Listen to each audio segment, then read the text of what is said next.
It's a flex that had his mindset ready for whatever grind next. My mindset working with the time left, hard working, dedicated. Would like to dedicate this to those who never hate it. Can't nothing hold us down. Can always go another round. Welcome to the underground. Real sports with real sports. All right, welcome to the RSG NBA Draft Live show. We going live. You know, we trying to get sophisticated here. You know, now we got a producer helping us out. We're gonna try and go live. There might be a couple glitches, but you're not gonna be any glitches in our opinions because we're gonna have really good opinions about this. This draft has everything. But before we get into the draft, let me bring in my co-host, my crew. You know, my folks who just keep me grounded. And when I mess up, you know, they're gonna pull me back to the middle. My fellas, let me start with the I can't say out because every time I say something, he thinks I'm making feel old. But how you doing, Coach Cecil? I'm good. No, hey, just living my best life. So I know I'm it, blessed. man. Every time I see you, you look good. You look like retirement's supposed to look. You still moving, acting. I love it. And then on the opposite side of the coaching, the beginning of his own thing, running around trying to make sure you know he's got all his players ready for next year is my man, Coach Darnell. How you doing, Coach? I'm doing great. And after 6 years, the CCRB is back. Okay. It's back and in business, man. It's new and improved, and it's beautiful. When you come to Ann Arbor, you're gonna have to come to the CCRB and see what's going on. They got pools, they got a rock climbing thing.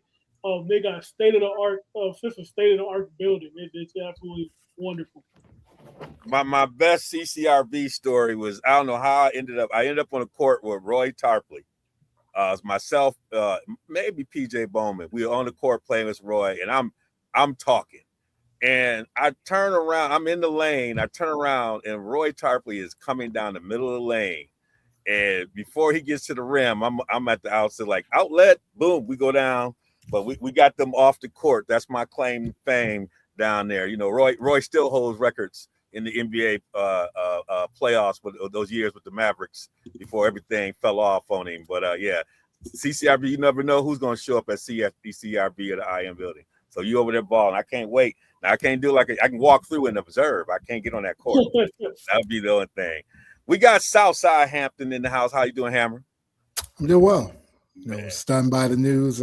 See Darnell's merch. So stunned by my man ran out of there, but he didn't sign an extension, so that was a hint. So, but no, I'm doing well. Looking forward to this show, and yeah, definitely. I want to hear what Darnell has to say because I know he knows these prospects in and out. Are we going to talk about Dusty May today? Well, it wasn't. We were talking about the NBA playoffs. You know, he almost forcing us to talk about him because you know he's obviously got a pick to make here in the first round. Masai's making that pick, whatever. Huh? Masai and Mike Schmidt, Mike Schmidt making that pick. He ain't making that pick. Yeah, but he got it there for a reason. He knows college players. He done looked at all coach. of them. He's got Masai's gonna shop for the groceries. He's gonna cook it. And be a great meal. We'll see. We'll see how that goes. But yeah, there's a lot happening in Ann Arbor. We got the announcement, you know, with Dusty May going to Dallas. Hey, the game done changed. I'm not mad at him. You know, he completed the mission. And you know, like a lot of coaches, if you're gonna act like professionals, you might as well go coach the professionals. I mean, that's all it is. College basketball is moving in that direction, and you got less controls in the college game than you had a pro game. I don't mind doing it, but I don't know how much we want to add. You know, Darnell, obviously you sitting there in A Square, or outside of it. What are you hearing? Well, one thing I'll say is Dusty May from the beginning, he has been truthful. He said he wasn't going to leave Michigan for another college job, and he's always made it clear another college job. And he said that, and he was pretty much saying that, you know, the NBA is in his future. If he has the right situation, you know, he's going to have to make that move. And you know, it came up, and he made the move.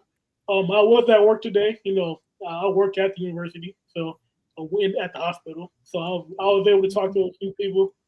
And a lot of people were shocked, but because it just came out of the blue, like especially like timeline wise, like we're much removed from the season, and teams are even starting their summer conditioning and summer workouts right now. So it's kind of late in the game to go pivot and try to find a new coach.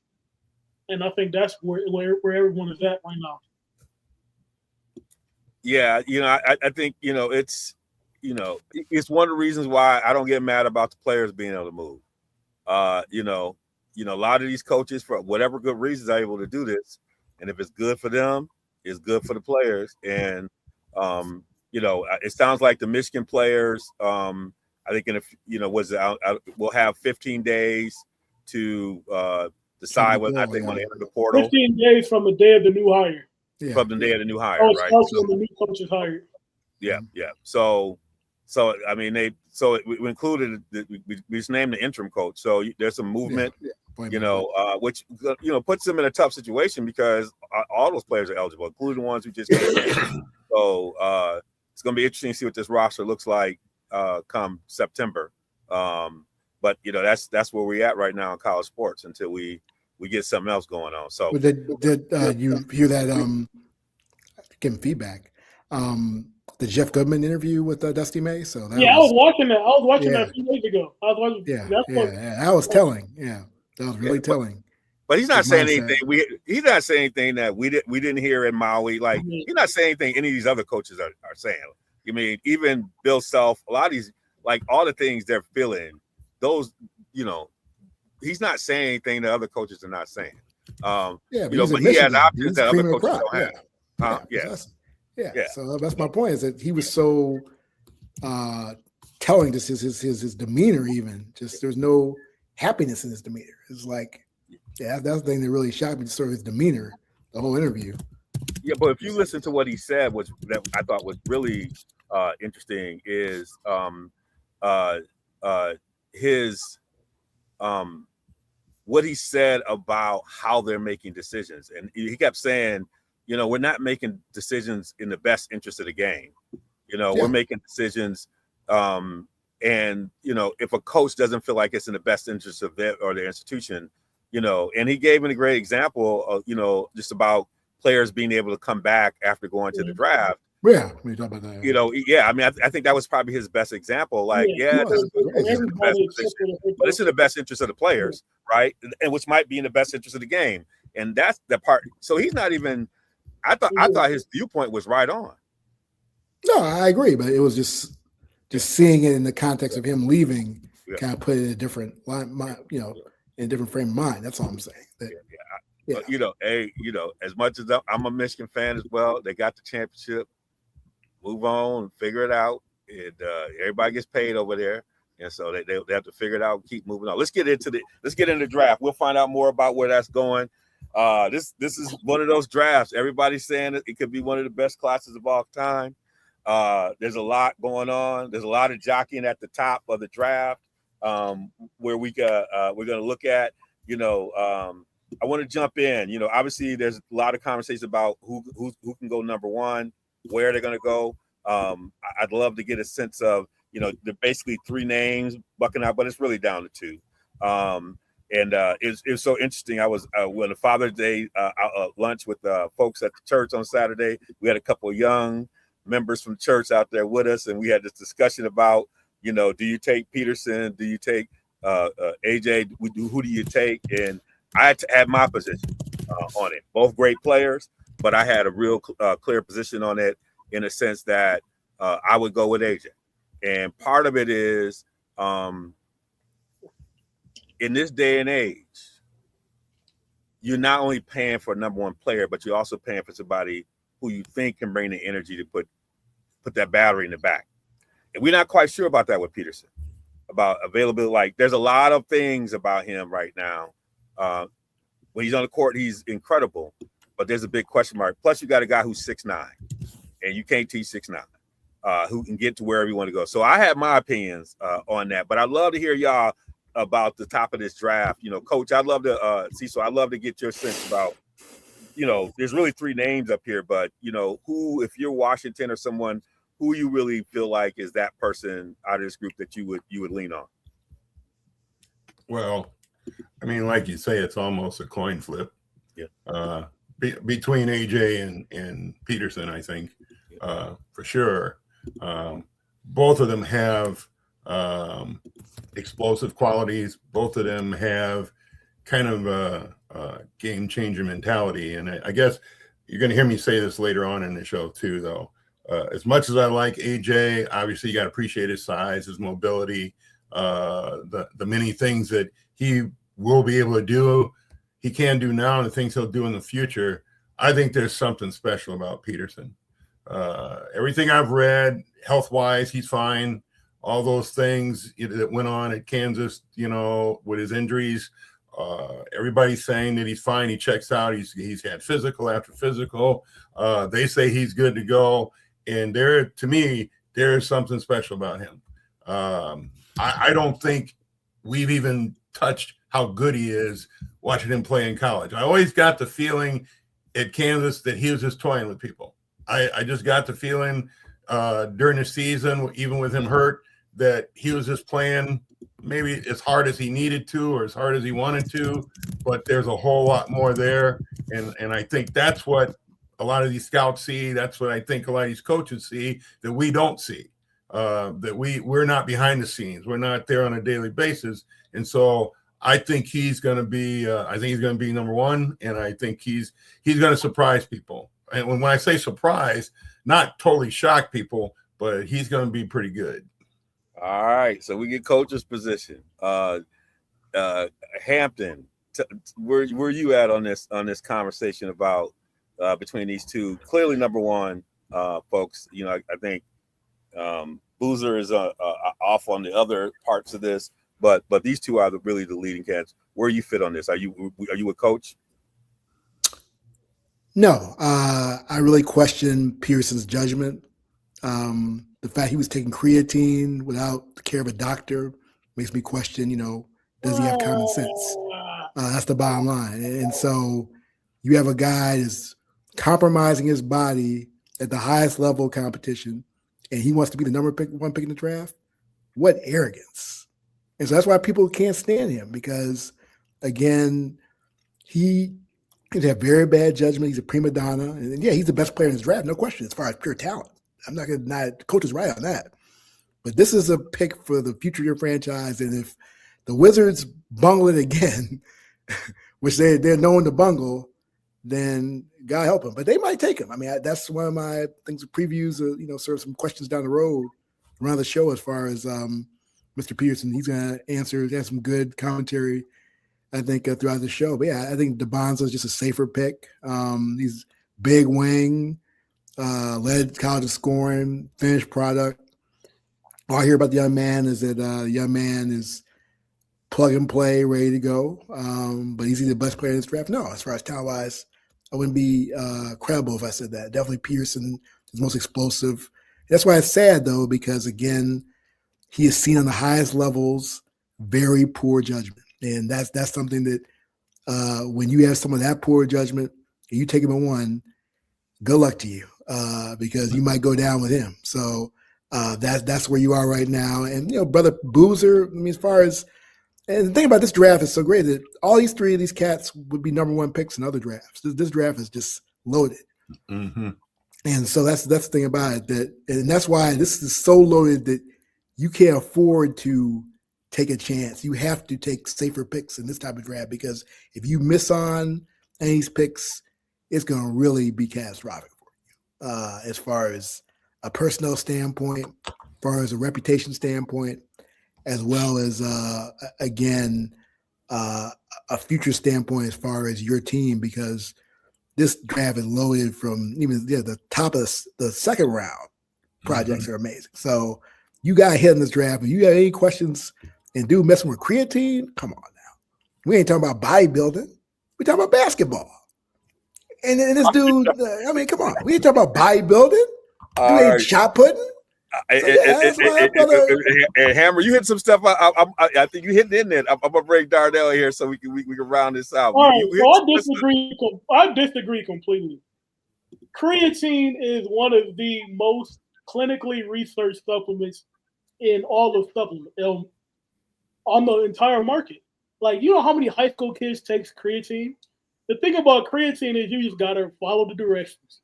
because the way creatine works, it draws the water inside of your muscles, right? It draws it from. He had cramps. He had cramps, and so because you need to hydrate when you take. That dummy didn't hydrate. At the highest level of basketball, that dummy didn't hydrate. The problem is not that he won't be against other people because number one, that dummy. Come on, you prove my point, brother. I bet you Kansas probably told him to take creatine because they want him to get bigger. They want him to get stronger. They told him to take it right, though, my brother. Take it right. Yeah, they want him to take it right. And he didn't take it right. He can't even follow directions. Come on, man. But on top of that, follow directions, brother. The guy he must be number one pick. The guy that I want on my team is Caleb Wilson, the guy that we haven't talked about yet. Caleb Wilson, his competitiveness. Yes, I know we're talking about between two guys, but if you watch Caleb Wilson this year for North Carolina, every matchup he steps up to the plate, and he was out playing Boozer in that first game.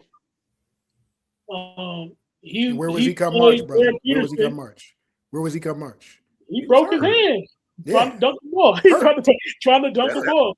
But trying to do damage. If you're talking about between Darren Peterson and AJ DeBonsa, I think Darren Peterson is risky.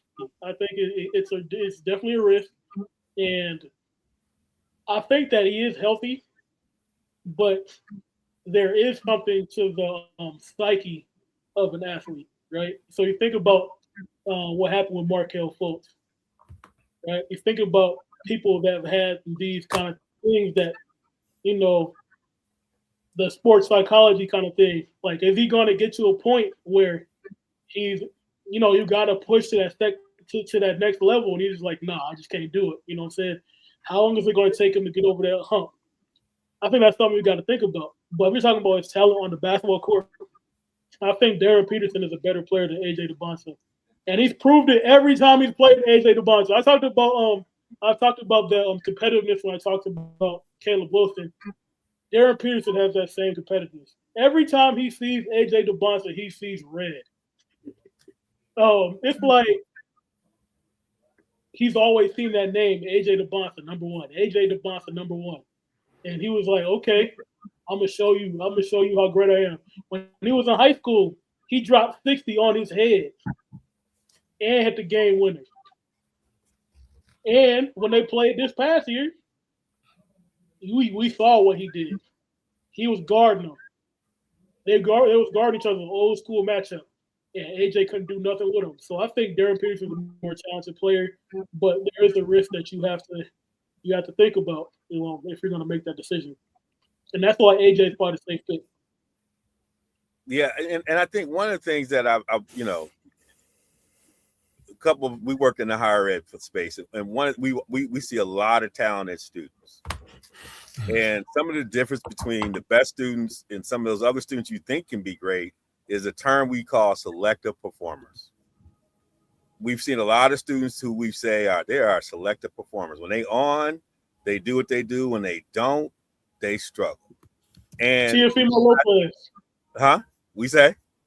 I said Teofimo Lopez. Yeah, selective performer. I'm with you on it. I mean, it's like when this guy is focused, there's anybody in the world he can beat, but he ain't always focused. And I think what we learned from the playoff this year, the common theme, whether you're talking about Harper, whether you're talking about big body Brunson, there's an ability to be in the moment all the time, getting after it, and an ability to have an impact because you that guy on somebody else. Like today, one of my arguments right now is if you're going to take a guy, it's not only what he does, it's also what he can do for others. Meaning, does he do his thing, and does he also put the battery in the back of others to do what they need to do? That's big body Brunson. That's him in a nutshell. He does that other thing more than other people. And Devon, do you know who that is? You know who you're talking about right now? Do you know who you're talking about right now? Caleb Wilson. That's what I was about to say. You saw North Carolina last year? Yes. The moment Caleb Wilson showed up in in Chapel Hill, what happened? Yes. Everybody stood up. Like you could see it. He put the ball in all their backs. And the thing that got me most about what I watched Peterson is not all the talk. It's like the stuff that happened between him and his teammates. It just looks off. And I'm not saying there's something. And part of it is his ability to tell his own story. And that's part of the communication piece. That's a whole nother element that you got to have as part of this that I think is something there. Now, can he grow to it? He can be there, or he's just going to be, he could be Bradley Beal. He could be another top superstar who can't get over the top, not only because he can't perform, but he's the guy who he's doing his, but he can't do the other thing. He can't lead you. And I think that's the piece that he's got to figure out. And maybe this is just a blip and he can do that. I don't have that doubt about AJ at all. I feel like he got that. I feel like there's a whole bunch of other players in this draft that we'll probably get to who got that. Acuff got that. He got that in spades. Like he don't play no defense. He don't play no defense. He don't play no defense. But the Cats follow him. Starting to slip in the draft. He's not playing defense. But Cats follow him, and you're gonna make a like his, not in the defensive end. Not in the defensive end. Look. Not in the defensive end. They don't follow him. That to me, that's a growth. He's not falling in the draft. Darius Acuff has always been. I've seen he's up at 10. I've seen some. I don't 10. know what you watch. We'll get to that one in a minute.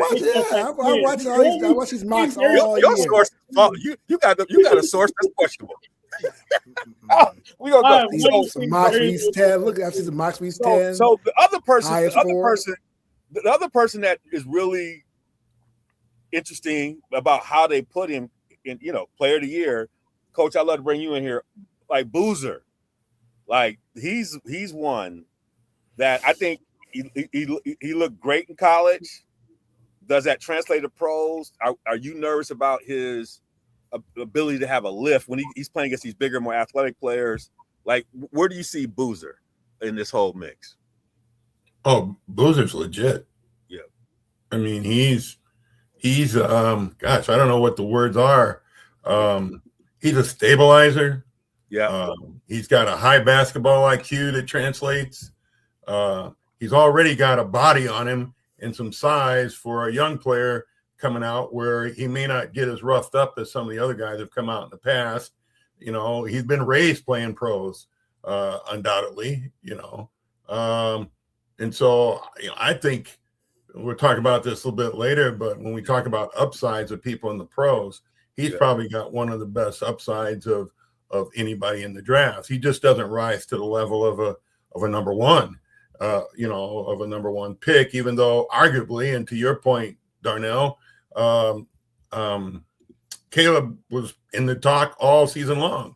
It was like a 4-man race kind of thing, back and forth, people saying who's going to go one and that type of thing. And who knows if he'd stayed healthy, what it would have come out to be. But no, I think Boozer is legit. He can play several positions. He's just going to get better. He's going to get better with his handles. He's going to get as far as being able to be on the perimeter a little bit more. He understands playing in the post already. So he's a legit pro basketball player.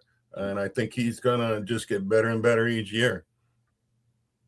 So, like, as we start to get to that, we got Wilson and all, like, as we get to that next group of folks, and Coach kind of let us into us, in your mind, like, who do you think has probably the best kind of upside outside of that core top group of maybe 4 or 5 players, right? Who do you think has that ability to possibly jump in? But who like when you get beyond maybe the top 4 or 5, who do you think has the best upside that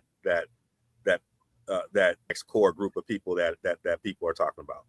I like Michael Brown Jr., Louisville. He's really explosive, 6'5" guy. So I like him as far as somebody that is on the come up. Yeah. So. See, you the one that always be talking about the injured guys. Michael Brown was injured the entire season. He's had his back injuries. He's been having his back injuries. Yeah. But he's done well in the combine process. Yeah, so he's done well in the combine process. Yeah. Yeah, well, you tell me who. He's done well in the combine process. He's done well. Yeah, he was hurt last year, but yeah, I still think again he's projecting very well. And yeah, so I think he's the type of guy. He's moving up draft boards. You can't deny that, can you? But yeah, so you got him. I mean he's a person when he's been healthy has definitely, I would say, is able to put the battery in the back of some of his teammates. It feels like when I've watched him, I was like, okay, and I've seen him get off, but you know, like a couple of these guys, they had some injuries in the season, but folks didn't question who they were when they were on the court. They were gamers. He's one of those. Darnell, I saw you were leading. One thing I'll say about Michael Brown is Michael Brown's one of my guys, but Michael Brown, if you watch the U18 FIBA games last year, Michael Brown's the best player on the team over AJ Devonta. If you watch the tournament, he was the driving force. He was the best player on Team USA. So Michael Brown is definitely somebody with upside, somebody that, you know, he has a chance to make some noise. He's a bigger guard. He can shoot the ball. He can play make. He has a lot of talent. And really, there's a cluster of guards. If you're talking about past four, the next three guys, you're talking about Darius Acuff. You're talking about Michael Brown Jr. You're talking about Kingston Fleming. You're talking about Braden Burries. You know what I'm saying? Yeah. They're all there's going to be a run of guards coming in there. You got bigs. You got guys like Morez Johnson coming up. Adai Mara is somebody that I see having some upside, especially, with Wemby coming on. You're going to need some size to combat that. Adai Mara is just about as tall as Wembanyama. He's a really good passer, much improved post scorer as well. And in the college game, he was a really good rim protector. I know the professional game is a little different without the defensive 3 seconds. He's going to have to move a little bit more than he had to in the college game. But I think he has upside. Another injury guy, you got Jaden Quaintance. Jaden Quaintance, he tore his ACL not this year, but last year when he was at Arizona State. But he's a super athletic big, extremely talented on the defensive end of the court. Think almost like I don't want to reach too far with this, but he puts you in the mind of like a Tyson Chandler type. Dwight Howard is a little too rich for this. He ain't Dwight Howard. Defensive player. He's not. That's a good comparison. Tyson Chandler's a good comparison. When we talk about the athletic, he can get off the floor, block a lot of shots. Jaden Quaintance is that type of guy. It's just what does his knee look like? Because he had a couple good games at Kentucky this year, and then his knee kind of looked like it wasn't quite right. So those are the guys I'm looking at. Coach, who are some of the outside of that top four? Who are you getting you excited to see where they go? Well, without being too repetitious. Yeah. Darnell took all the players. We've already named. We got 5 through 15. The next 20. The next 20 sound good. We've learned, somebody. I'm definitely Mikel Brown.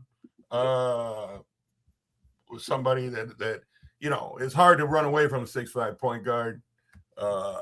If they can play like that and do the things he can do when he's healthy, Darnell. Acuff, again, Coach Darnell last year said you got to watch Acuff if you haven't seen him, and I saw him, and my gosh, he's legit. I'll be honest with you, I'm a little bit with Hammer. I think he plays convenient defense. Okay, that's a compliment. Coach. Yeah, I think he plays. You a politician, Coach. Convenient defense. I like that, brother. Is he capable of being up? I believe he is, but I think he plays defense as a convenience. When he can get his hands on the ball. But he's legit. I mean, offensively, can't touch. I mean, that's unreal. Offensively, off the charts. I'm curious to see what happens with Mora. I'm curious to see if he can get physical, a little bit more physical, and see where he goes and how he helps people. But I think he's got a pretty good upside too in that next well, 6 to 10 or 11 guys, until you get down into some of the, 15 on or some other guys in there. But yeah, I like I said, I think those three in particular. And my a little bit outside the box, and I thought he lost some steam during the tournament, was Fleming. I thought, he had potential, looked like he was going to be a good pro, but he lost a little bit of strength coming down the stretch in the tournament. Didn't put it on as much, but I think he's somebody to keep an eye on. Yeah, I think I myself. I know. The person I like, I want to see where Wagler. I mean, I think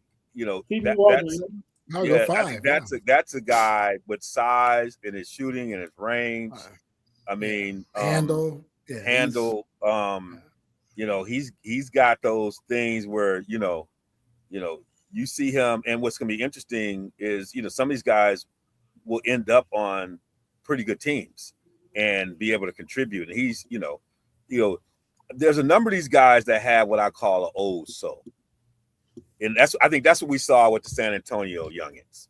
They got that old soul. Some of these guys, I feel like they gonna get in there and be ready to go get grimy about it. And I feel like he's got some of that in him.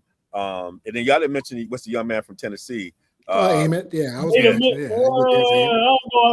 don't know him. I don't know. He's a skilled player. Yeah, he's skilled. This is the kind of, because of his Reese Shea Part 2. Huh? We say he's Zachary Reese Shea Part 2. Oh my goodness! But the one thing about that is he's going to get drafted in a range where Zachary Reese Shea should have gotten drafted. So I think it's going to be more fitting. So I shouldn't down him as much. You know what I'm saying? He's going to be. I think he's got some stuff to work on, but those attributes, that range, and where his foundation is with the right team, that's a problem child. If he he gets with the right team and develop, which could happen when you look at where some of these teams are sitting right now. I think he's the one like getting the right fit, right? Could like really accelerate what he can contribute to a team. Even if that starts with, hey, we need you to start to defend.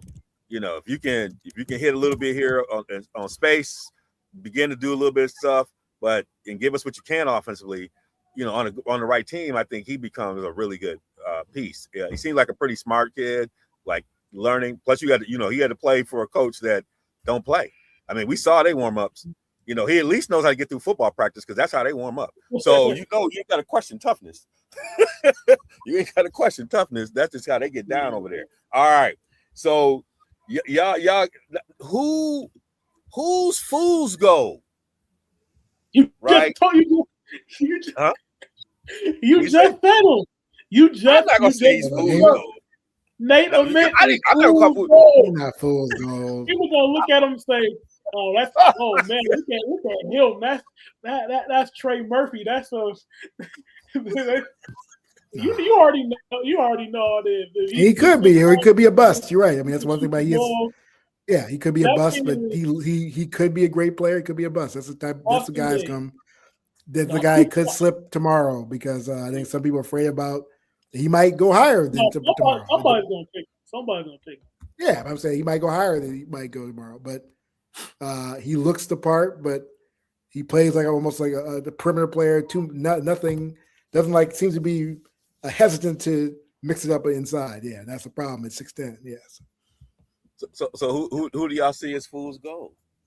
Other than that, I told you, I'm gonna talk about Acuff all day. I mean, he's a great offensive player, but the dude is gonna get destroyed defensively, and that's gonna be his Achilles heel. And he's got to get. And also, I would say Jeff Teague has talked about it, has some intel out there, saying that he's not a good teammate. Worth ethic's not good. That Jeff Teague is saying he's slipping on draft boards. I think he's gonna be the biggest surprise tomorrow. I think he could have a precipitous fall tomorrow that people will be surprised by tomorrow. So to clarify, Jeff Teague was saying that there were reports from the IMG camp that the IMG coaches were saying that there were some character concerns about his work ethic and stuff. Mhm. But then, you know, Calipari and all the Arkansas guys said much different things Yeah. to say about him. Well, All I can say is when he's on the court, what I've seen him up against competition, he was clearly getting after people.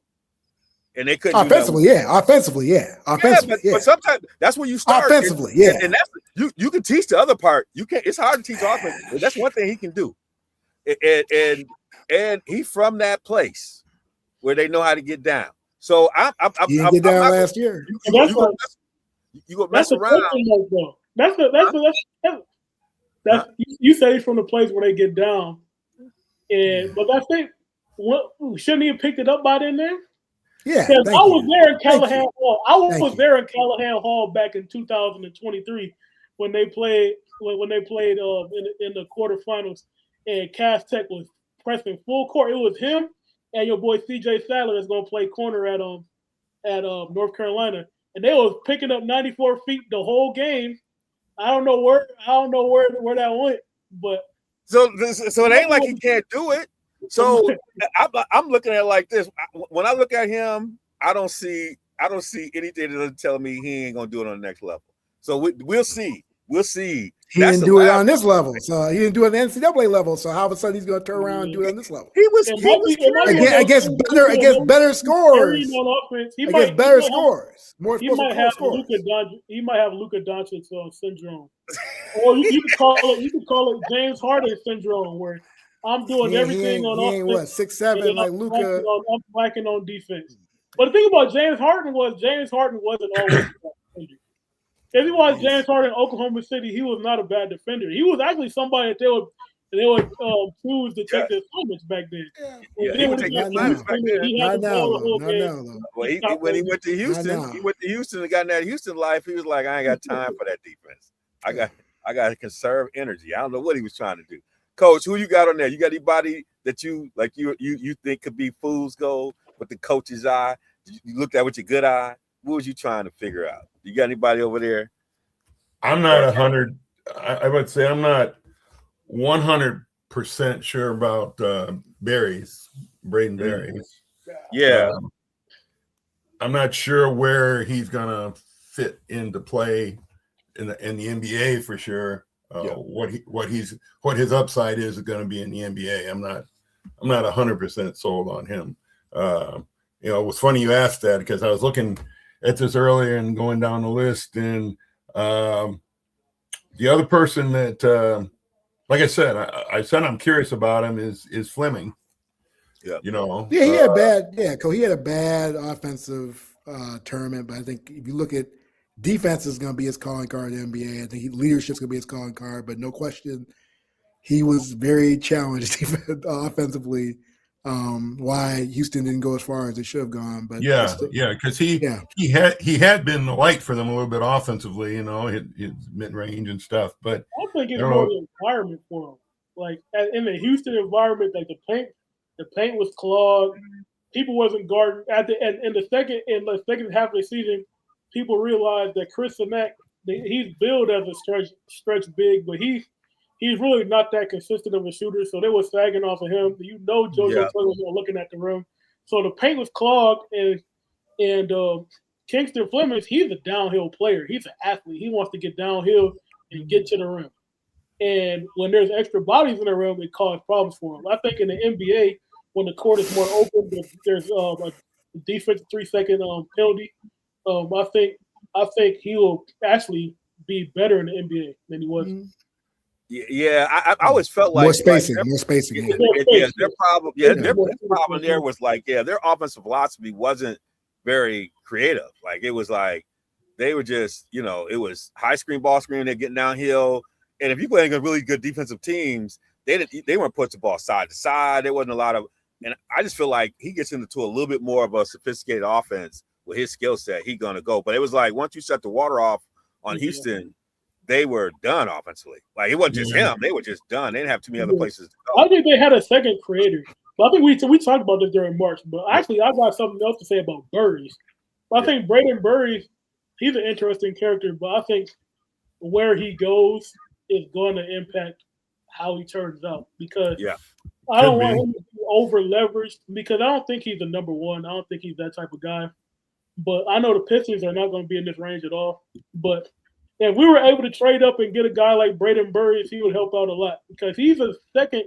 I think he's a secondary ball handler. He could do a lot of the things that Derek White can do. He can defend. He's physical.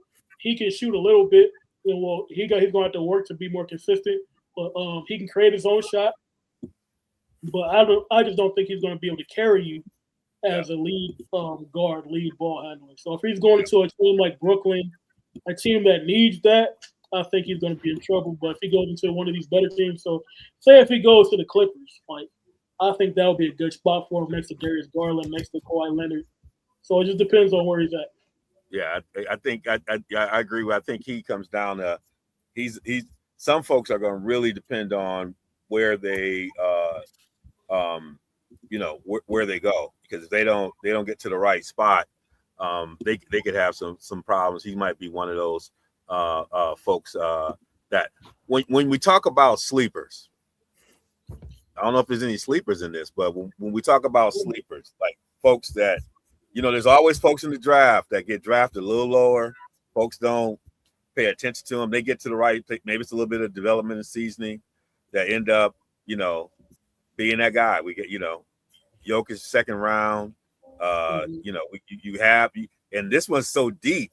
One of the things I'm looking at is like the upper class players who got something, that because we got some of these great like freshmen who are coming out.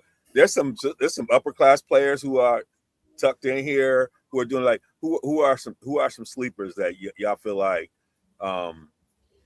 people are sleeping on them. So it depends on how much basketball you watch, right? Yeah. So to the casual observer, the sleeper for me is going to be Bennett Sturts. Because people are going to look at Bennett Sturts, the point guard from Iowa, and say that, he's just not athletic enough. He's not going to be able to play defense on the NBA. He's not going to. But I think that he's competitive enough on the defensive end to fit within a scheme and a system. He's a really good passer. He can score as well. He can really shoot. I think he's a guy that is going to be a rotational player for somebody this year. And if he goes to a playoff team, I think he can contribute. And if you watch a lot of ball, if you watch somewhat basketball, my sleeper is going to be Abuka Okori. Let me who? Abuka Okori, Stanford, baby. Okay. Stanford. He can flat out go. People don't say his name at all, but you're gonna look up next year and it's like, who is that dude? Who's the African dude? No, remember the story from when Kevin Garnett got traded from Minnesota to Boston? They're like, Regine, Roger, whatever that dude name, we got to keep him. Whatever it is, you can't trade him. It's gonna, I know it's Rajon Rondo, but at the end of the day, next year you're gonna look up like, who is Abuka Okori? That's my sleeper. That's it. I'll go, Coach. Who do you got? You got any sleepers that you're thinking about? The people tomorrow, and they're gonna be like, "Who's this?" or wondering. I don't think we'll see him right away, but I think after a year or two and some seasoning, I think Chris Zennick is going to surprise some people. I think he showed some things late in the season, a little bit more versatility than I think they thought he had, a little bit more physicality than he had played with during the season. But I think he's going to be somebody to keep an eye on and watch as he gets better over the next couple of 2 or 3 years. I don't think he'll be super great, coming out, although he's, a lot of people are looking at him. But I think over the next couple of years, as he gets into the game, he's going to be somebody going to look at him and say that was a good pick, or we should have taken him, or that's going to be the talk about him. Stanek reminds me of. Remember Christian Wood? They used to play for the Rockets. The Pistons. Reminds me of. He has a skill set where the bones of it are there, but he's got to put it together. Mm-hmm. And if I was to name another fool's gold person, he might be on my list. He might be on my list. I think him and Native Men are cousins. It's just you gotta you gotta put it together. You gotta put it together. Yeah, he's one. And even when I think when he was being recruited, right? They pushed on him on his motor. Yeah, and so he's someone that everybody's high on. But he's a little raw. The Sturts one is one I love because at least my sleeper part, because I was like, man, Pistons might have to grab this cat. He's not a sleeper though. The guy. I mean, he was a sleeper last year. The guy's going to be a first round pick. It's not even a debate. But he's not somebody. He's a first round pick. He showed the tournament. But I mean, he's not a sleeper. Who are you talking to? I mean, that's I'm still trying to figure out who you know in the front office over there. The thing about the sleeper. He's not a sleeper. Are you talking about us that watch a lot of basketball, or we're talking about just because he's a white boy? It looks like like Tyler Kolek. How he almost got arrested at the I mean, he's not a sleeper. If you ask my Uncle John, if you ask my Uncle John who Bennett Sturts is, you don't look at Bennett Sturts because he looked like he should be on farming somewhere. Yeah, I mean, this guy was playing with Division II. I guarantee you, my dad. He followed Ben Jacobson. Ben Jacobson, that's a cat that is an up and coming coach. Ben Jacobson. But he working on the system. Ain't nobody talking about this guy. Ben McCollum, right? They saw him in the tournament, bro. They saw Iowa ate the tournament. What are you talking about? Iowa was balling. That's why he's in the first round. Devon, ask Aunt Pearl who Bennett Sturts is. And she watched basketball. She watched basketball. Yeah. She ain't gonna. I can call her now. She not gonna know. And she watched. He came on the scene for me with Iowa what? Elite Eight? Yeah, that dude was balling. On the biggest stage. What do y'all think about? Was it Swain from Texas? What do you think about Swain from Texas? Swain. That's a sleeper. We saw him at Nose. Yeah, I like that. He's one of what do you think, Coach? Yeah. Yeah. What you would say, Coach Cecil? No, I agree. I mean, he's a sleeper. Yeah, he's one. I mean, and I think as he got a chance to get used to Sean's system, and he was Sean was trying to implement, but towards the end of the season when you start watching him, I was like, okay, this guy is someone that I really like where he's going. I like where he's going. Let me take this from another standpoint, and this will help. We got a couple guys. My sleeper's Cameron Carr. You think Cameron Carr is your sleeper? Yes. Okay. Yeah. Talk a little about Cameron. For those who don't know. Cameron Carr has been much higher than Bennett Sturts. I know. But he shot through the draft process. He as far as so that's why it's a sleeper for me. As far as he shot through the draft process, he's going to surprise people as far as where he might go higher than people think. So a lot of people are sleeping on him as far as being that type of talent player. But 42-inch vertical, great catch and shoot three guy. You don't really hear his name. People who know ball know him. And like I said, people don't know Cameron Carr, but people know Bennett Sturts. So that's the thing where he's definitely my sleeper. Where do y'all put someone like Isaiah Evans? In that same range, he's 20s. He's in the 20s. Yeah, 20s. He's a really good player. Mid to late 20s. Now we haven't heard any conversation about Yaxel. Well, I thought he was going to come up. I thought he was going to come up in the first conversation. We were talking about guys. I know nobody talked about him. I sat back and just listened. I didn't want to. Well, I think it's 5 names basically, and y'all said I brought up everybody. I'll put this way. Yaxel concerns me because Yaxel. I mean, you don't see players of his maturity. I'll put it that way. Translating well to NBA historically. I mean, I sent you that thing right now. The only really senior that's done well top lottery has been CJ McCollum in the past 10, 15 years. So I mean, I like Yaxel. I think he could be a really special player. But you wonder again if Yaxel goes to OKC, it's a problem. Maybe, yeah. I mean, he fits great there. He fits great there. Yeah, that's a great fit. He ends up in Oklahoma City. It's over. That's a great fit for him. Yeah, that's a great fit for him. He's a great fit anywhere because he's not ball dominant. He can play anywhere. He can give you He's gonna end up like how this lots changed because of what it said. Like he's someone who they're gonna say, why didn't he go higher? He didn't go higher because of his age. That's why everyone knows he's not going higher. They think he gets not his potential. This age thing comes up. Like, look at that. I showed you. Look at the analytics. It shows that people that age. Go see. So I need some help over here. Maybe it is an age. Jackson and Anthony Edwards are the same age. Yeah, Devon. Yeah, that's crazy. Anthony Edwards are the same age. That's crazy. That's crazy. Hey, you said that. You said that. That's crazy. I still can't get over it. That's what he old. He old.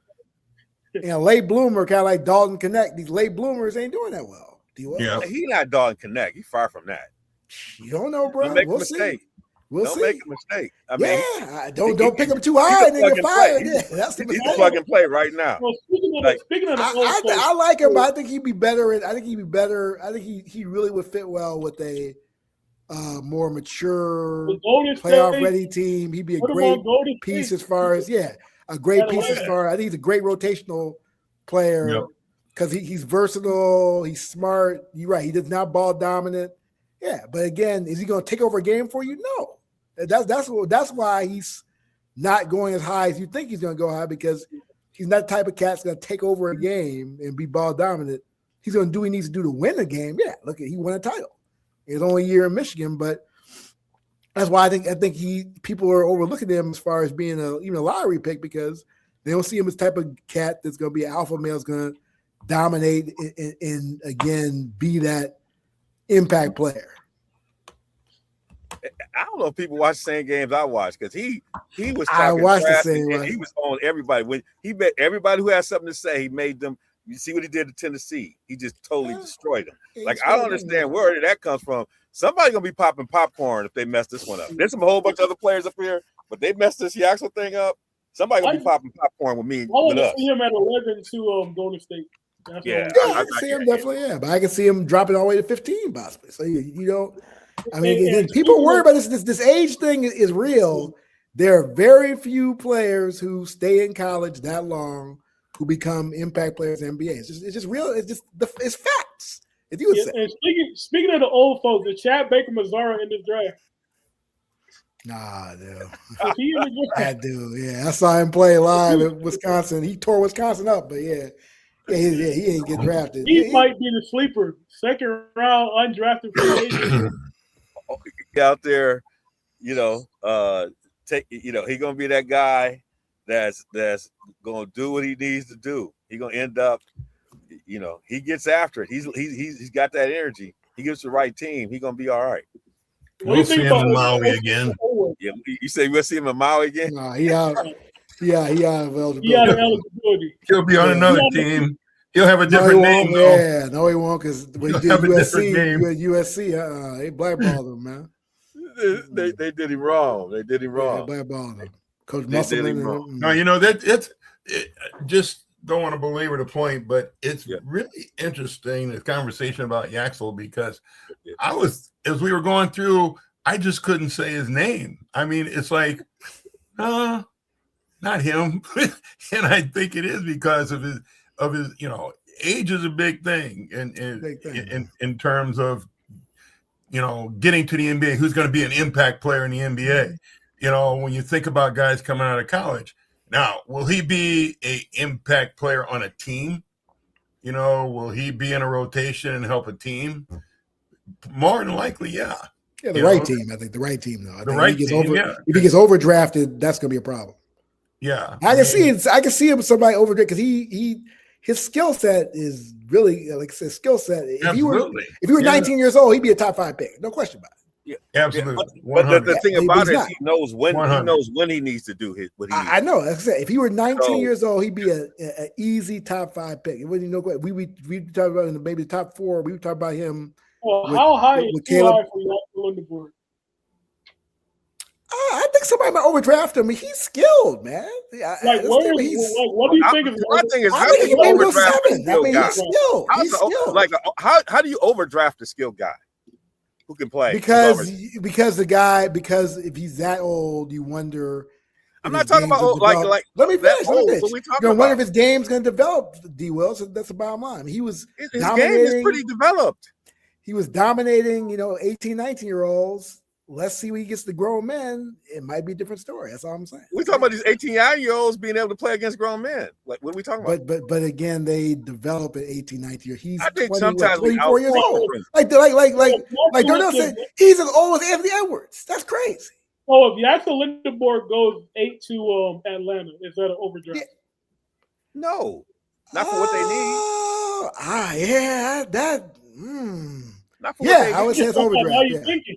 Now you That's overdraft. Yeah, that's overdraft. Yeah, that's overdraft. If he goes 9 to Dallas, is that an overdraft? With Nah, him he might go 9 in Dallas because of a new coach. So and a new yeah. coach. Yeah. I like him. I like him Right. in Dallas. Actually, I like him in Dallas. Yeah, I think he that'd be might go good. 9 to Dallas. Because they're not a lottery team. That team, if they get Kyrie back healthy, they get Cooper another year. He wouldn't be. Yeah. He wouldn't be bad. That'd be a Atlanta nice was a place lottery for him. team. Atlanta was playing the Knicks in the Yeah, they're not. As I'm saying, but I don't think he fits well in Atlanta. Yeah. Though I think he's. You don't I think don't so? think he fits well in Atlanta. No. I think he fits all right. Him, Jalen Great. Johnson. You got But then you got Mac. You got with the brother, the tall brother. I can remember his name. who? You talking about John Kuminga? He can take No, down. that Kaminga. Kaminga might get traded. No, the other brother, USC. Acuna. Yeah, that's the name. Yeah, Acuna. Omega Okongwu. Yeah, I think Omega he's Okongwu. similar to He was Acuna. That's why I don't think he'd be a good fit there. No, he plays the center though. Okongwu's the center. Yeah, But I he mean, can play Jackson- forward Yeah, too, what you though. talking He about? can play Yeah, forward, Jackson too. can space and dribble Jackson and can handle. play Yeah, he can play. Yasso can play a 3. Yeah, so I mean, he can play Yeah. a 3. You run a screen roll with Yaks. Well, now you got 3'6'9", 3'6'10" guys, 6'9", 6'10" guys. Yeah, I mean, again, I just think again. I was just surprised. That's- Cole Pete's my other one. I gotta get a sense like this. Is the kid. I like He's him. slipping. He's slipping. Yeah, he's slipping. Yeah, He he's can't slipping. shoot at all. Yeah, that's the That's thing his about problem. it. He He's can't only shoot. 6'8". He's only 6'8" too. He's not. Even a He's little only bit. 6'8" too. Yeah, he's I not. don't If he think was I don't 6'10", think him being 6'8" is a problem. To be honest with you, because I think he was 6'6". at least 6'8" without shoes, and 6'8" with shoes on. That's the big Yeah. difference. Okay, well, 6'8" that's with good. shoes on. That's That's 6'9". That's a pro- That's what 6'9" and a half. Yeah, with shoes on. 6'9", 6'9", yeah, but he's I mean, not. I mean, And he's really strong. So the thing about Cole Pete is he going to Yeah, develop shoot. that jumper? And he where? better. What team is he going to? He's gonna be late in the first round, man. He's gonna be late. That's why he might be, because he's gonna go to a team He can't go to a team like Detroit. He can't go to a team like the Pistons. He can't go to a team like the Lakers. You know what I'm saying? His lack of shooting limits where he can fit. Like he's gonna have to play next to us. Yeah, I see. I mean, the teams look at that. San Antonio, talking about Philly. He might be good in San New Antonio. York. Yeah, I'm not gonna New lie. York. He might be good in San Antonio. My guy Yeah. Chris Larry, at M8, was that O? Says that he thinks Yaks is going to Dallas at number 9.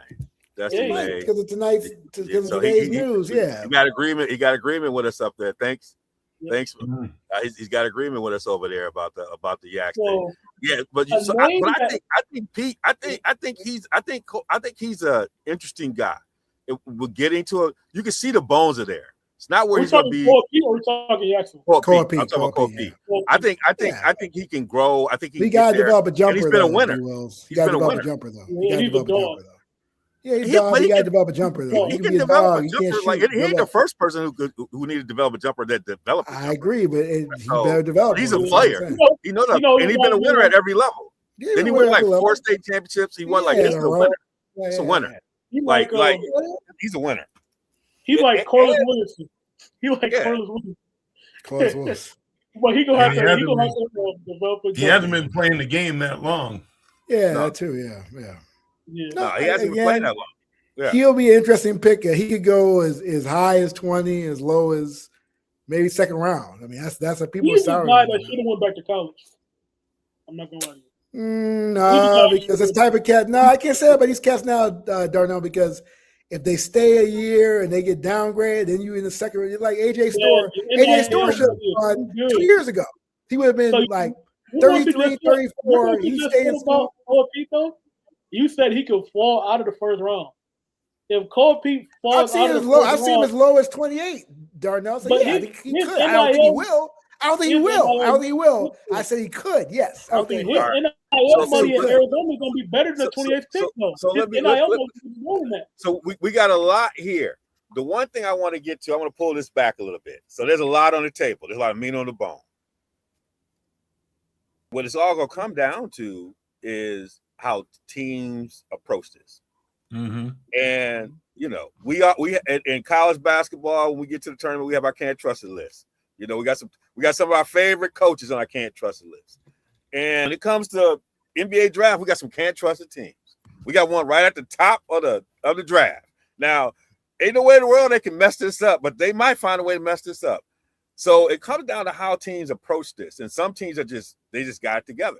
When you think about the approach, you know, there's the school of best, you know, player available. There's the, you know, the best fit, you know, when you got a draft like this, how do you approach this? And which team do you trust to make the right decisions? And which teams are you like, even with this crop, they might get it wrong? I ain't gonna lie, my Bulls. I'm worried. Bryson Graham. I'm hearing nothing but positives about Bryson Graham and all that. And yeah, I mean I wasn't really impressed with our head coach pick last week. So no, I am very concerned that we'll bungle this. I don't know again how the Reinsdorf's involved. I'm glad that AK is gone, Eppersley gone. They were a joke, but. Yeah, they messed this draft up. It's going to be catastrophic for the franchise. Hearing some stuff about they want to trade Giddey.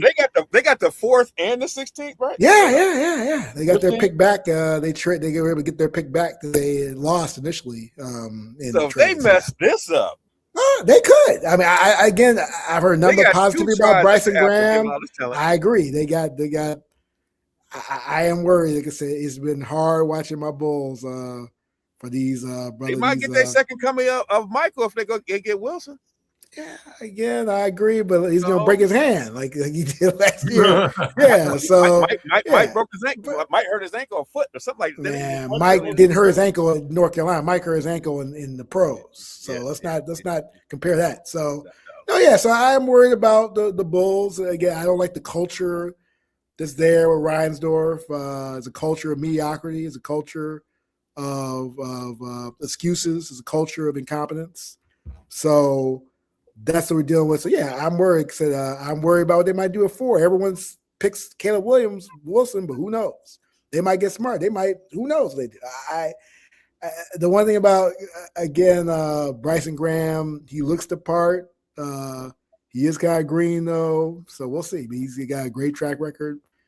Yeah, we'll see. I mean, I'm pulling for the brother, but I ain't gonna lie, I am very concerned because we mess this draft up, it's going to be catastrophic. This is a draft, and so to answer your question, D. Wills, it can't be that cookie cutter. You have to look at a combination of best player available and the fit for the club. That's how you have to do how this player fits in your roster, and how a player who is just the best on the board will fit. But it's got to be about roster fit. Eventually with the talent. So it's got to be a mix. It's not that simplistic as far as best talent available. I think the teams that get that type of analysis, that's why they're drafted up in the first round, because they're going to either do the simplistic thing where let's do the best player available and have a bunch of point guards, and then let's do the best fit and let's pick a guy that is overdrafted guy. You got to have a combination of both. I think that's the teams that are successful. They have a combination of both. They're visionary. They understand how the roster will evolve over years. They understand the roster will evolve short term, long term. And that's the type of the world that people are in as far as the Leon Roses, things like that, where they envision a team and make the right picks at the right time. You make the right tell you how people shift, boy. They was down. Now Leon Rose is like. No, he the government cheese right now. He's a cat with all the stuff. If you win, you win, man. If you win, you win. That day, they was talking all kind of junk because he never would talk to the press. Now he all up in people's mouth. Darnell, when you look at this draft philosophy, the ways building on that, and who you trust and who you think might make some interesting picks. We can even go on that. Like Like now, let's talk about the teams. You know, we got some teams set up here. Who you think might have an interesting opportunity here, and how you might think they might go in terms of philosophy. The first question, I think you can draft for fit. The rule is you shouldn't break tiers for fit, right? So like that's gonna lead into my can't trust the team. Because my can't trust the team is and forever will be the Sacramento Kings. They're permanently on my can't trust the list. They're permanently, I don't care who the GM is, I don't care who the owner is, Sacramento will be on my list. Because they said we're not gonna draft Luka Doncic, right? Because we have a point guard, right? We have a point guard, so we're gonna draft Marvin Bagley. And then they get Tyrese Halliburton, so they have him and Fox, and then they trade Halliburton. And then they trade Fox. That's a bonus, I don't have a point guard. We turn around, they still don't have a point guard at all. Well, this trade looks better now. Looks good now, doesn't it? So. The Kings are forever on my can't trust the list. And my philosophy is you pick for fit within reason. Like Hammer said, it's not one thing or another. It's within reason, within the relative tier of best player available. If you have a Kevin Durant or you have a Michael Jordan or a A-tier player on the draft board, but you need a center, I'm not just going to draft Eddie Curry at no disrespect to Eddie Curry, but I'm not going to disrespect him, please. I'm not going to draft Eddie please Curry disrespect over a guy like that, bro. Durant, Good God. because I'm not going to break the tier just for fit. That's my philosophy. All right, Coach. You know, you get a chance to you sitting there looking at these players, evaluating, trying to think it through. I mean, this is, to me, I still think this is a GM draft. There's so much goodies out here, but you can also get caught up with the shiny car, right? In some ways, you got to know, when we talk about fit, we got to get a little more nuance. It's like, okay, what do we mean by fit? Is it like a style of play? Is it, do they bring the right attitude? Like when we talk about fit, what do we mean for someone who doesn't think about, who doesn't really think about fit? What does fit mean in your mind? Well, I think of it in terms of what I started to do in hiring people at school, and when we started doing our biased training for hiring people, where fit can be a bias, and in terms of hiring, if you're not careful. And so instead of just saying hire for fit, do I want to bring somebody in that fits for where I'm at, or do I want to bring somebody in that fits for where I want to go? And that's a difference in terms of, do I want somebody who's going to come in and maintain the status quo, the way things are, or do I want someone that's going to fit the way where we want to be? And especially in a situation where you're trying to build a team and build a franchise, I want to see people that can fit into the ideology that we have of where we want to be. I think that's what OKC did. I think that's what you see with the winning teams, to say, and it's to the Darnell's point, I'm just not going to take somebody that's going to fill a spot, because they might fit where we are. I need that person who's going to fit where we want to be and who's going to help take us where we want to be. And I think that's where the difference comes in terms. Otherwise, you can be lazy. And bottom line to all of it, not to oversimplify, is you got to have a plan. I mean, what is your overall plan? What is your overall structure? What do you have in mind for what you want your team to be and what you want it to represent and how you want to build it? And that goes back to your coaches, obviously your GM and people, but there's got to be a plan. I mean, I think sometimes, to your point, again, Darnell and some of these other teams, is I don't know what their plan is. They're bringing in people, they're letting people go, they're trying different positions and doubling up here, spending a lot of money, or is your plan just to fill the stadium? Bring in names to fill the stadium. I mean, not to be oversimplified, but we need people who are going to fit into where we want to take this team, and that's what I think the hiring has to be about.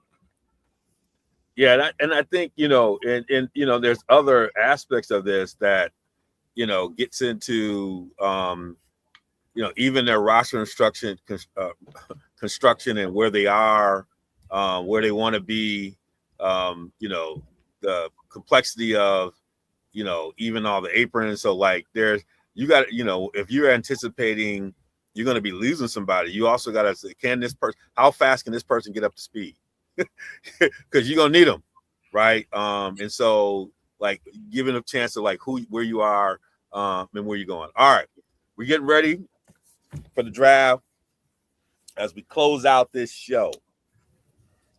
There's always somebody still sitting in the green room longer than they should. They say, get up, they shaking hands, everybody hug, especially all these kids, they come up through AAU and they know each other. Their families probably know it. So when they get drafted, everybody's hugging. But there's always that person got that look on their face. They sitting there a little too long. Who's your prediction about who's going to be sitting there a little too long? We already said him. It's Cole Pete. Cole Pete, we're going to get to pick 28. He can get to pick 29. It's 30. That's my draft 30, yeah. And 30 could turn into 33. Oh, yeah. He might go second round. Man. And the thing about the NBA, Adam Silver, in his bright idea, decided to turn this into a 2-day draft. Mm-hmm. Yeah, because they wanted to celebrate Bronny James. Yeah, he might. That's why. Celebrate nepotism, yeah. On national TV, yeah. He might have to come back. Come on, man. You said Cole, man, Cole P gonna be a terror. I'm gonna say it right now. He gonna be a terror. He might push for rookie of the year if he keeps dropping like. I'm gonna tell you right now, y'all gonna mess around and turn him into an animal. He better shoot. Y'all heard it, and I got it live here, and it's on tape. Y'all gonna mess around and turn that young man into something y'all didn't want. Watch, man. Might be in the G League too. Who do you got, Hammer? Who gonna be sitting? Oh, it's Pete. It's Pete, definitely. Yeah, Darnell too. It's definitely. I told you, it's Pete. He's been slipping the whole year. So yeah, I mean, the whole year he's been slipping, man. So but he's been doing that for He's slipping. I mean, I look at mock drafts all year. He's gone from probably late lotto to late first. It seems like every time he plays, he drops a spot. Every time I see my mock draft, they give it every couple weeks, he's lower. Every draft I see it, and that tells me that they're sound on him, brother. So yeah, so Darnell hit it right in the head. I mean, I think up his way. I think Acuff could, but up his way. But he's got one saving grace that we talked about. Number 7, the Sacramento Kings. I think they love Acuff, knowing him.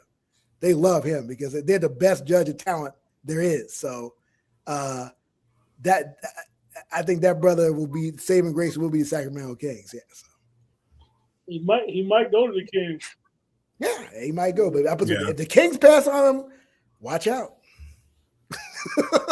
that's the turn point of the draft. If he's on the board at 7 and the Kings pass on him, no, because he'll just get drafted at 8. He'll be Atlanta point guard. I don't know. He's gonna be Trae Young's replacement. So it sounds like those two are the ones. Anybody got a different person? Sound like there are a collective 2 that we think will be sitting in the green room longer than they should be. So I'll be honest with you. I'm surprised Pete's in the draft.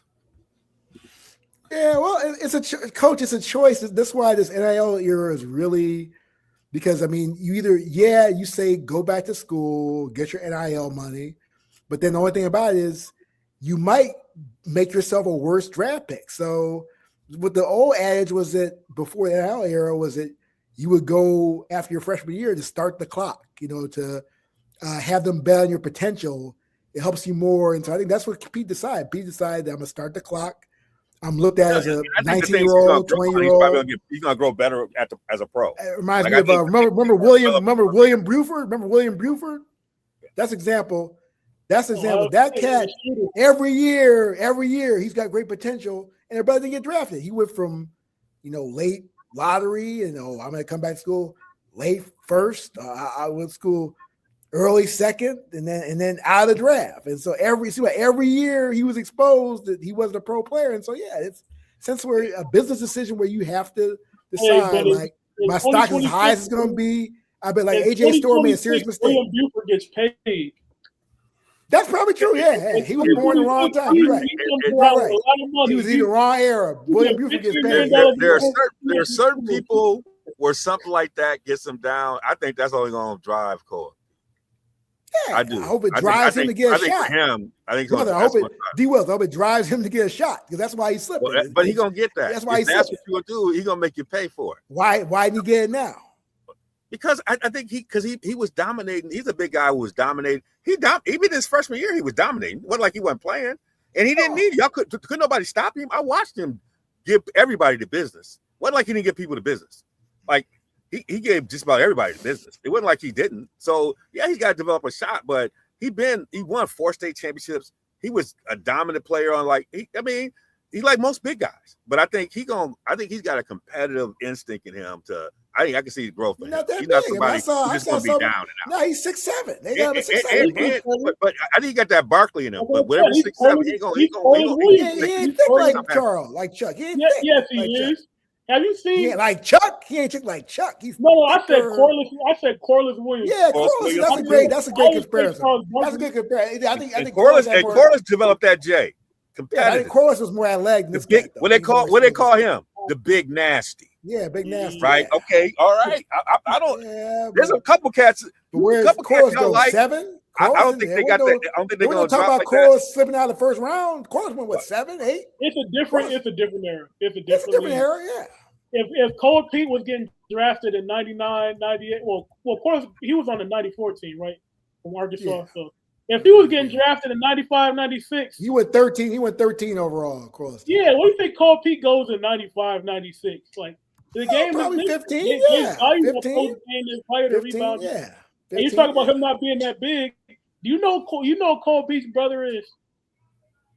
Oh, that's that Andrus Peet from the NFL. Yeah. Cole Pete's already big. Cole Pete's like 6'7", 240. He's gonna be a big kid. Like he's gonna be a big kid. I'm not worried about him. Who do you think? So we know who's going to be waiting. Is there one person you think might go earlier than anticipated? Cameron Carr. Yeah, Cameron Carr. He shot through. Yeah. The only thing about Cameron Carr is he's light. He's skinny. He's like 180. Yeah, he's light. Yeah. But he can jump out the gym. He can shoot the ball. Those are things that every team looks for. Yeah. No, the combine. Cash his check, bro. I mean, the combine, he went off the charts in Chicago. He gonna love Chicago for the rest of his life because he made big money in Chicago. And there might be a team that takes a flyer on Jaden Quaintance. They gonna see him. I think he'll go first round. You think he'll go? He'll go first round. No, I'm saying he might. There might be a team that might take him early. 15, yeah, because I'm pure potential. Yeah, he go. He's the type of cat. He's gonna either get you hired or fired. He got a wide range. Yeah. He could go as high as 15. You're right. And low is, but I don't think he's getting out of the first round. Yeah. No, he's not. Yeah. Coach, he probably that cat like that got first round guarantee. Yeah. Coach, you have anybody who's going to show? Cecil, you have anybody you think going to shoot up?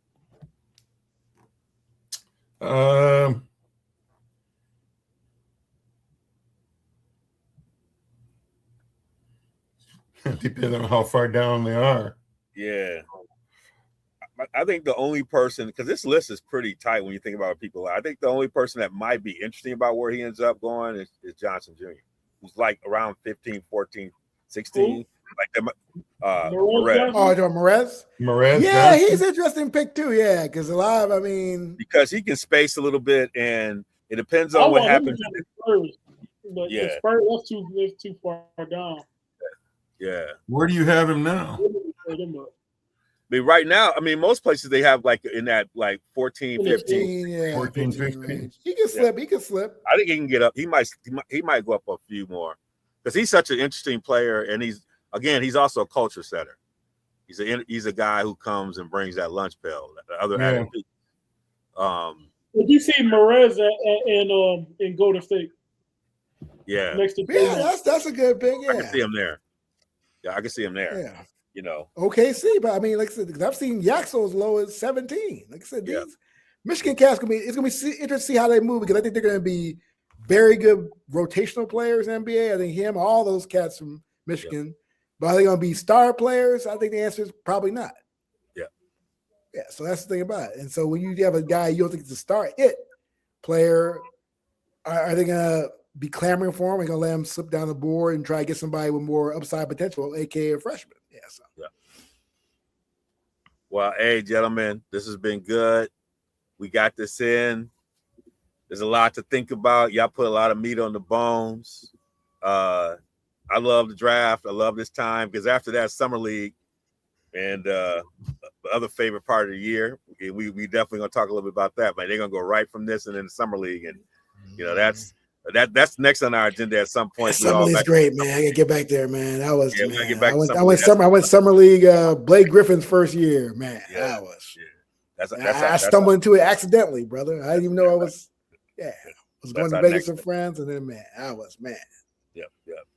Hey, well, we're gonna drop the mic and do a special drop the mic since this is our show. We'll do a little drop the mic to, you know, we got to put some flowers out there for folks. So we'll drop the mic. Who wants to go? I'll go. I'll upset probably everybody on this podcast. No, my drop the mic is definitely to Mr. Dusty May. Congrats on a wonderful 2 years in Michigan, bringing back Michigan to relevancy after the debacle of Juwan Howard. The homemade son gone bad, but you got to go out on top and also expose the system where it is. The system needs to be reformed.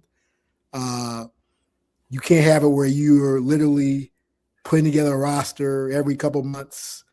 Every couple month contract is just right now. It's create chaos in the NCAA on every level, and so the NBA, even though it's a risk for him, it's more stable. You got Cooper Flagg as cornerstone franchise. You have Kyrie hopefully coming back, good as new, and so yeah, I good congratulate him, and also I congratulate him for staying true himself, as Darnell said. He left for an NBA job. He didn't leave for another college job, and in a sport that lacks integrity, that's an understatement of the world, to see his integrity on the highest level, and I wish him very well, and Brother Masai, and trying to get the Mavericks back to the championship circle where they deserve. All right, thank you. Anybody else want to drop the mic? Well, I'll do an easy one. And listeners, if you want to drop the mic with somebody you want to give flowers, please put something in the chat for us. You know, they talk about 6 degrees of separation and not taking credit for this, but at all in many ways. But I dropped the mic for the New York Knicks and Jalen Brunson in particular. You know, there's been a lot said about the grief he took and the grief the Knicks took when they took Jalen, and the way he played was indicative of the kind of person he is overall, kind of the persona of the New York Knicks. And just FYI, he played for Pat Ambrose at Stevenson High School, who I coached at Augustana College. So like I said, there's 6 degrees of separation. So I'm taking this Knicks win. There you go. But seriously, I mean, carrying himself, you know, as a pro, always has since high school, college, and now in the pros. And he's earned this. I think that it's an earned thing. It's something people should pay attention to. Shows you what you can accomplish when you really want to, and when you're doing the right things and putting things in perspective. And so I just give them all the credit and congratulations in their championship, his MVP, and their success. Here. Yeah, I'll go next. Have you guys been seeing what Olivia Miles been doing lately? Oh my goodness! Miles, the rookie of the year is here. Olivia Miles been lighting the world on fire. Great point guard, extremely skilled on both sides of the court. Great finisher. She can shoot the ball, pass too. So I wanted to drop the mic by giving a shout out to Olivia Miles. Mm-hmm. I just want to give a shout out to the WNBA. They had the 30th anniversary of that kickoff game between the Liberty and the Sparks, and it ends with a Nneka Ogwumike three-pointer at the buzzer. It was a great game, but just I remember watching the first game when the league launched, and Lisa Leslie and Rebecca Lobo and all that crew, and just all the to be able to watch the years and to see the way that the generational connection between the current players today and how they're honoring those folks who got the pioneers who got the game started to the point where they're able to make the kind of money they're able to make today. So just want to throw a shout out there. It was great to see that celebration, 30 years of that first WNBA game, and just want to love it and why we got those folks like Olivia Miles putting on clinics and going straight at it. And it was a battle in DC yesterday as well, but it all started 30 years ago when the Sparks and the Liberty lined up to get it all going. So thank y'all. We're going to enjoy the NBA draft tomorrow. Please, if you got some stuff that you'd like to share, please put it in the comments. Give us some feedback. We love to hear your thoughts on the NBA draft. And you can always check us out here at Real Sports Guys on all these platforms. We'd love to hear from you. And we will see you on the other side.